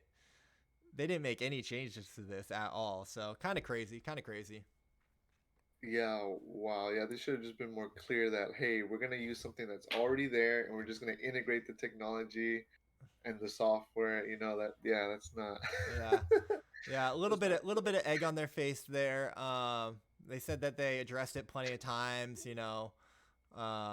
please look at the responses under the tweet. I looked at the responses. I couldn't really find anything. So I don't know. We weren't too hot on the console when we found out that it's, mainly just mining their own token. And then to see this was kind of another red flag, nail in the coffin kind of thing, just kind of downer. But, you know, I don't want to be too harsh on them because, again, we have to support builders building and people taking shots. So overall, you know, I salute them and hopefully they learn and you know, kind of grow from that. Yeah, hopefully they hopefully they become more original. Yeah. All right, guys, that's going to do it for industry news. Kind of a shorter segment, but I think that's, you know, we don't want to draw that out too long. Next up, we want to talk about what's on the horizon. So in the later half of the show here, let me see here. We do have, let's go here on the horizon. And then we'll wrap up with games that we're playing. Like I said in the beginning, we kind of changed the format up a little bit. I got to update this graphic because we're not doing the What's on Our Mind segment, and we did game updates after the teasers. So I'll have an updated graphic for you next week. But let's jump into off of industry news and what's on the horizon, things that you guys should know coming up. And the first one that I've got, let me go back here. The first one that I've got that I'm really excited about, actually, Roach. It's someone, it's a project that we follow near and dear to our hearts. So Vroomway grand opening tomorrow. Yes, sir. And also, it's going to be Nikki's birthday on the same day. So we're going to have the launch and her birthday to celebrate. That's going to be super exciting. Happy birthday. Amazing builder in the space. Amazing community member, Nikki Fuego. If you don't know, get familiar. Vroomway.io. Probably my second favorite game in the Decentraland ecosystem after Ice Poker. So for people that don't know, Roach, tell me a little bit about Vroomway. So basically, Vroomway is of course, play to earn. You have three different types of modes that you can participate in. Well, you will have three more tomorrow. The other two will be dropping. But first, you have like a quick sprint race. You know, you could race against other people to like beat their time and try to place like high on the leaderboard. The better you do on the sprint, like time wise, the more rewards you'll have. Tomorrow, they will be dropping their demo derby, which is basically like a twisted metal kind of game mode where you like compete, you know, against each other. In this case, you're gonna have to knock down your opponent off of 3 stages. Last person standing wins. And for the fourth one, they're gonna have these fuego circuits where you literally race in your car like Mario Kart against other people. And I'm not too sure. I don't have that much information on the fuego circuits, other than there will be like, you know, that you'll be on the track with like I think 7 other players or 6 other players. There will be items you can pick up, so you can actually like attack your opponents, and there will be like speed boosts and all that. So definitely, I know that I'm looking forward to that tomorrow. If you guys didn't know already, you do have access. They're no longer in the closed alpha stage. And what else? What else? What else? It's been a while actually since I've been to Roomway myself. I haven't been there in a while. But yeah, I mean, you can gather your friends and you can be excited to play the new modes and compete and see who does best. You know. Yeah, absolutely. I logged in maybe like last week to check the leaderboard to see if I was still on there. I think this is an older photo, but I was still on the leaderboard. I guess I'm not in this one. You're on this one though, Roach. Look at you go. Hey, let's go. Look at you go, bro. I love Vroomway. Very excited for their opening. Congratulations to Nikki Fuego and the team, CK Bubbles, Dr. Drip, and everyone else that works on Vroomway. Yeah, I'll have to pop in. And they're doing some great things, doing some amazing things in Decentraland. So very excited for that update for them. Moving on, guys. Moving on. Another little on the horizon. I put this in here for you, Roach. You know, Undead Blocks. This is the tweet that they sent out. Just merch. Period. I mean, I guess it's pretty self-explanatory, but pretty exciting in there. Yeah, in previous AMAs and like in the Discord and Twitter, they've been talking about like releasing their own type of their own merch. They're gonna have like the basic shirts, hoodies. I don't know if you ever seen Grant stream before, but he has like a neon sign in back of him that says I think Undead Blocks. I'm Okay. not sure if they're gonna be releasing that, but people have requested that sign. It was really popular with them. But yeah, we're finally gonna get some merch. I'm definitely gonna order some, bro. Like when the tournament goes live, I'm gonna be repping the Undead Block shirt. I'm excited for that, so that's pretty cool. Yeah, yeah. Shout out to Undead Blocks. A lot of good stuff going on. They make a lot of noise in the ecosystem. Guys, get your merch. Get your merch. Next we've got this one is from you, Roach. So War Park, a game that you are very excited about, very following. Your tank battler. Tell me what's going on here. Okay, so basically on October 6th, we're gonna be able to see. I'm not sure, and I'll confirm that, and I'll let you guys know, like on Discord or Twitter. You're gonna be able to mint these tanks on October 6th. I'm not sure if you have to have a corpse pass or anybody would be able to mint, but it's gonna be a free play to earn. If you don't not own a tank, that's fine. You'll be able to play with a common tank, which provides no extra attributes. You'll just be a basic tank. But if you do happen to mint one of these, of course, the higher the rarity, the better the stats it'll have. Like Yeah. you'll have, more XP per match. You'll have more like attacks. You'll be able to fit more crew members, and you'll be able to earn more crude, which I'm not sure what that is. If it's like their token or their just like in-game currency. And of course, owning one of these tanks, you'll be able to lease a tank. So for example, Iceyyy, if you don't have a tank and I do, I can lend it to you and you can play for me, and we'll both be earning resources and crude and whatnot. So definitely super excited for this.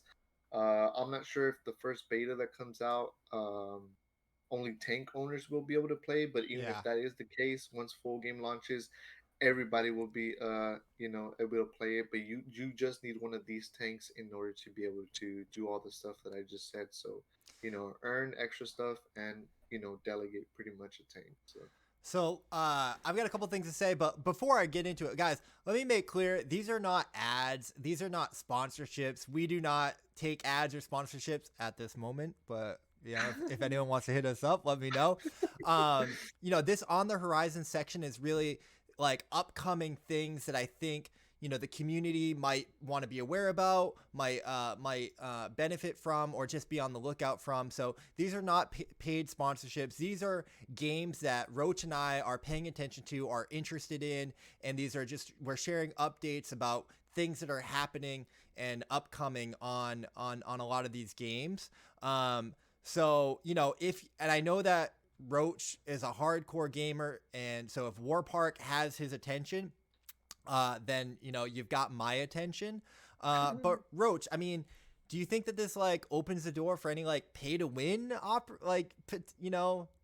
situations? Yes, unfortunately, yes, it's pay to win because like for example, if I have the mythic tank, I have like I'll always get the most XP out of all the matches. I'll always get the most salvage. I'll always get the most crude, but still, like going back to like ice, like somebody owning too many, Yeah. like I quite frankly don't like that. So Yeah.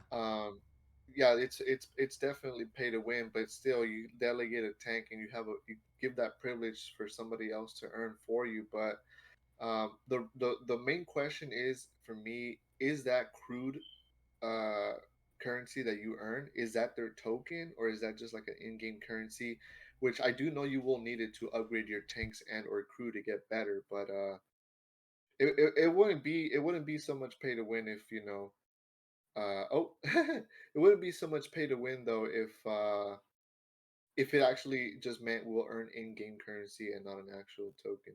And I know Iceyyy just took off right now, which is fine, guys. But if you guys have any questions, you guys can let me know in the chat. Hi guys, sorry, I had to take a brief intermission. I apologize.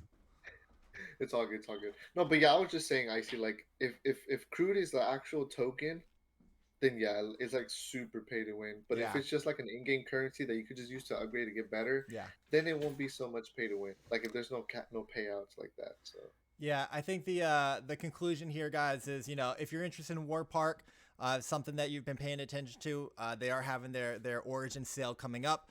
So maybe something that you want to look into. But buyer beware, play to earn, buying these assets if you're expecting an ROI. Nothing is promised, so please make, you know, the right financial decision for you. Be financially responsible. Do your own research. Obviously, none of this is financial advice. Jumping into the next one, though, that I am excited to share, because this is maybe more so the way that it should be done. Maybe, I don't know. But Earth from Another Sun has a free mint coming up. I thought I had the date. Hold on, let me check my doc here. They've got a free mint coming October 5th.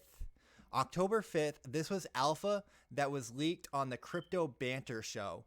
Crypto Banter, huge YouTube channel, 500,000 subscribers. They had an interview with Earth from Another Sun.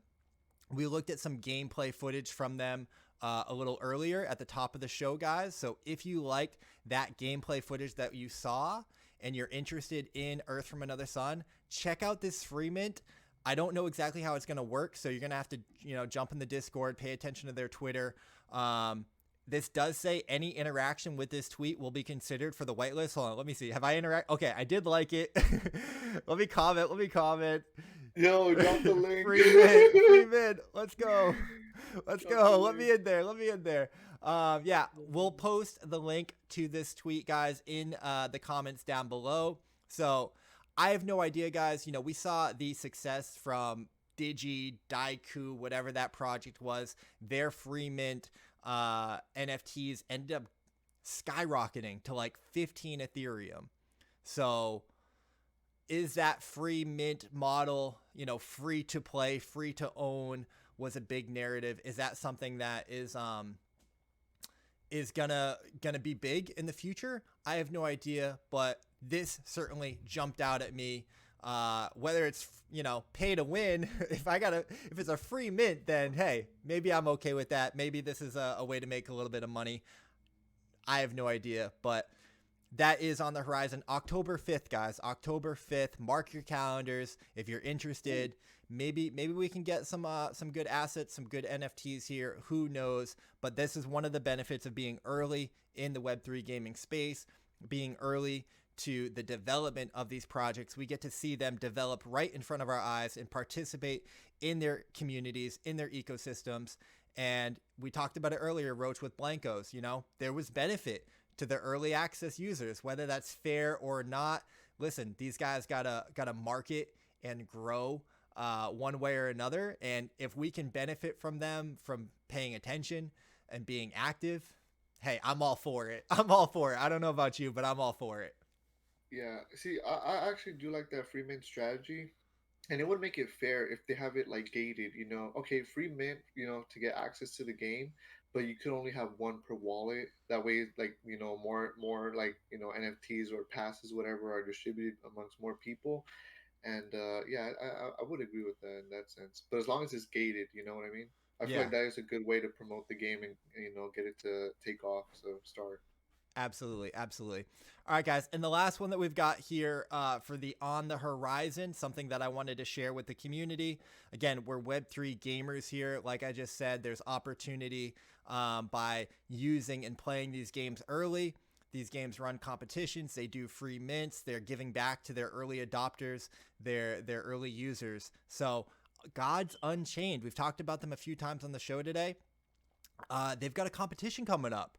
I mean, I really feel like Undead Blocks has like lit a fire underneath everybody to do these like high dollar competitions, which you love to see. You love to see people putting money into the ecosystem. So this is a $53,000 tournament. They're calling it Battle for the Light, and it's going to be October 8th and 9th. So once again, guys, mark your calendars.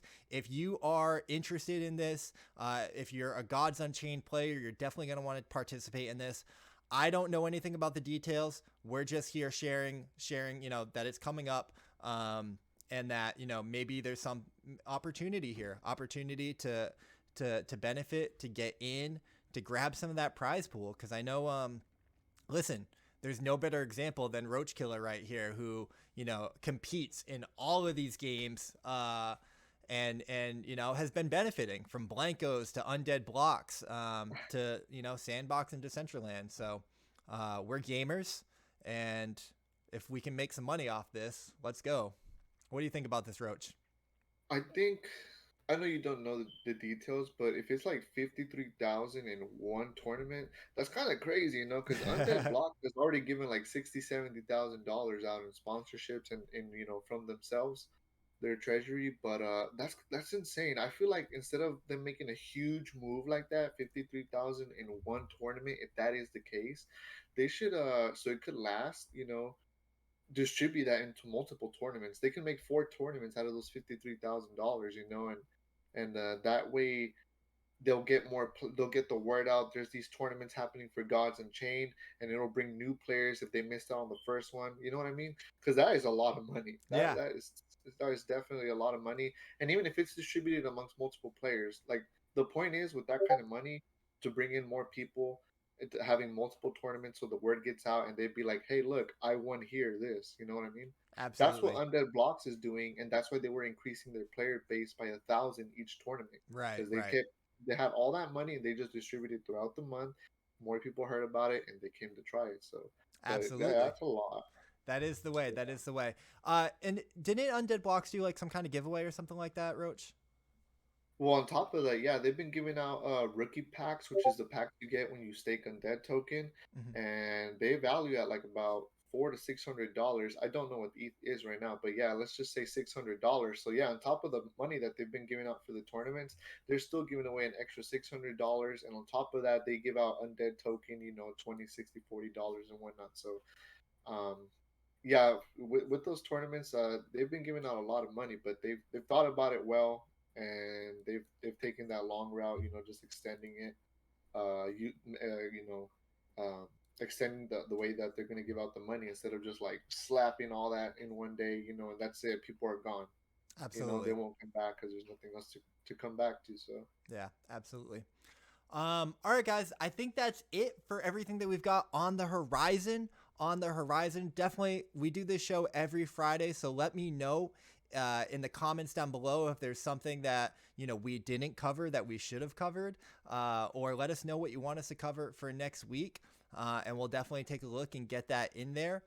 So last but certainly not least, Roach, let's talk about the games that we're actually playing, and we'll close out the show. So Roach, what games did you play this week, bro? What's hot? What are we doing? like I had told you in the beginning, I dropped Sandbox, so I no longer play that. Wait, what? Well, you know, I thought about it. Like, I don't have that much time. Fuck around. Yo, yeah. Let me tell you though. The more you fuck around, the more you're gonna find out. Are you wait, Roach? Are you telling me that Sandbox was fucking around and they found out? Yeah, bro. Because hear me out. The fact that they added the leaderboard, that was such a bad idea. Because I'm not gonna force myself to improve times to, you know, get money. Yeah, it's a lot of money, 30,000, you know, 5,000, whatever. But I feel forced to do that, and I don't want to. I'm not enjoying it, you know. It's not genuine gameplay, having fun. Yeah, that feels so forced, and there's just not enough time in the day. You know what? I rather take my time and do something else more productive than to like try to win.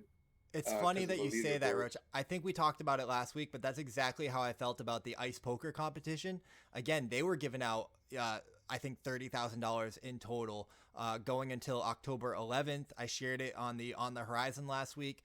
But for me, it was just like, dude, that is so much work. They wanted me to play 100 tournaments, you know, in like 3 or 4 weeks.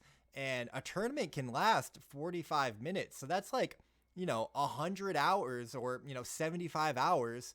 50 to 75 hours to maybe win like 1,000 and maybe a couple extra, like, you know, maybe upwards of like 2K if like you qualify for all the different tournaments and stuff like that. And it's just like, that's a lot of time commitment.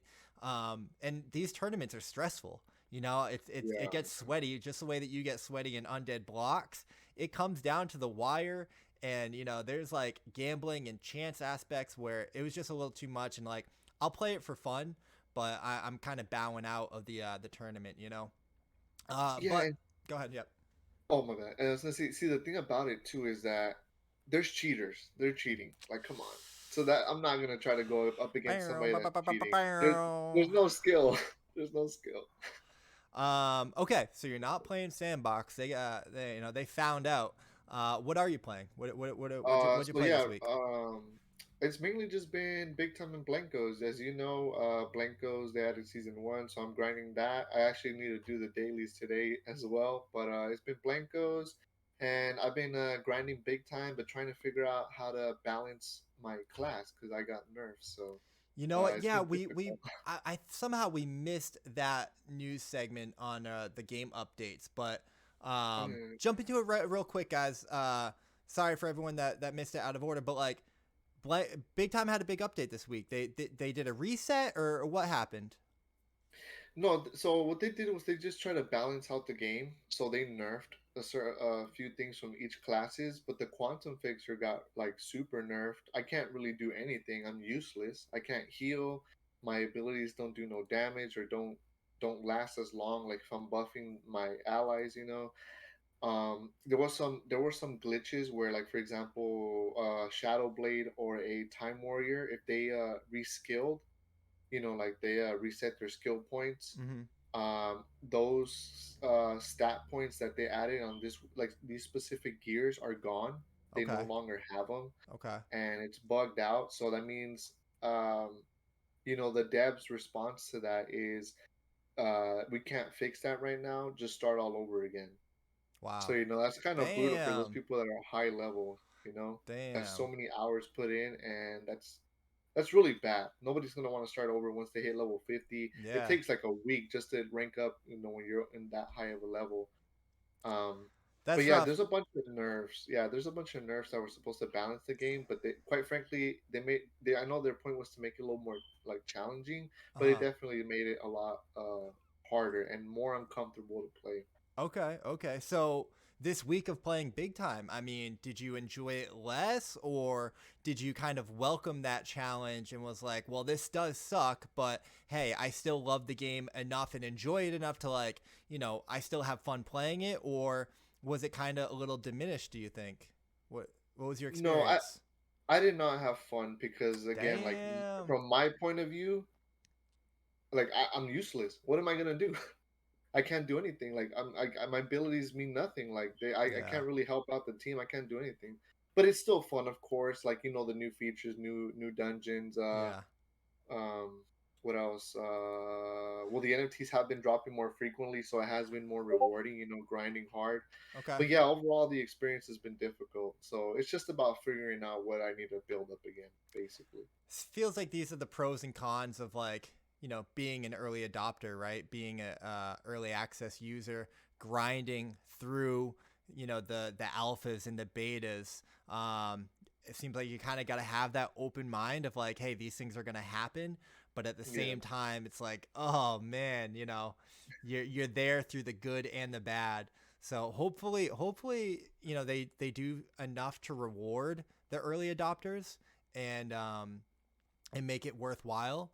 Because yeah, I mean, you guys are putting in the work, and really, I mean, an invaluable resource, in my opinion, to have streamers like you and other content creators playing the early versions of these games and creating content around them, and participating in the early development stages of these games.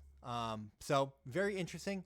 Straight from the front lines, guys, the big time updates from the horse's mouth, from the Roachkilla's mouth. You heard it here first, or maybe you heard it first on his stream, but you heard it here on Web3 Gamer. Interesting. So, but you're still playing Big Time. You're still loving it. You're still, in the ecosystem. So, we do love to see that.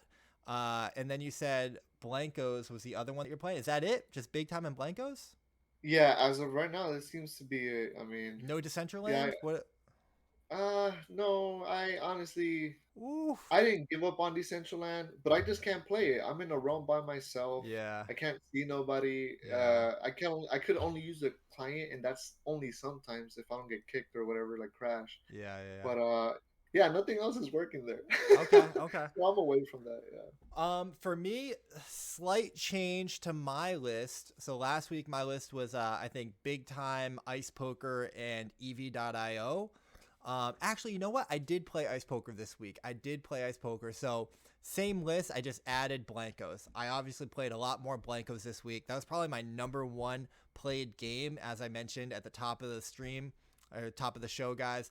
I was grinding, training for the Bryson Cup, and it did me no good because your boy came in last, unfortunately. I did post this clip on Twitter if you did not see it.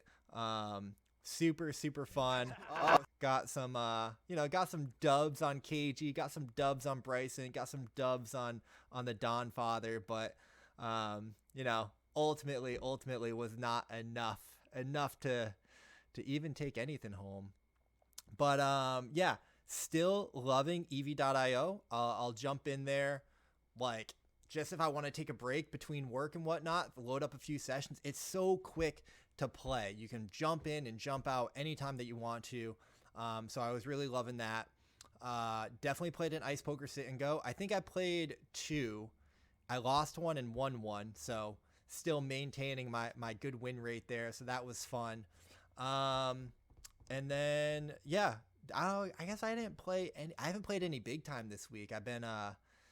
There's been a busy week. There's been so much going on. But, yeah, guys, let us know in the comments what games that you're playing. If there's a game that, we talked about today that we should check out, or a game that we didn't talk about today that you're playing that you think we should check out, let us know in the comments. We'll give it a look and, give it a try. But with that said, Roach, I think that's it for the show, man. I think that's another episode 2 of Web3 Gamer in the can. That's all we got. That's all we got for the week. That's everything that happened in this week in Web3 Gaming, man. Yeah, dude. Seems hopefully next week we'll have some more news, which I feel like we will have. There's some exciting stuff coming that these guys are revealing. So next week might be definitely one to look forward to. Absolutely. We will be back next Friday. Web3 Gamer, this week in Web3 Gaming, the weekly recap. There's always going to be something going on, man. This space is so dynamic, so much going on, so much fun. So thank you so much if you made it to the end of the video. It really helps the channel out. A free way to support the channel is to drop a like, drop a comment, tell us what games that you're playing. We appreciate you so much, and we'll see you next week. Have a wonderful weekend, guys. Peace.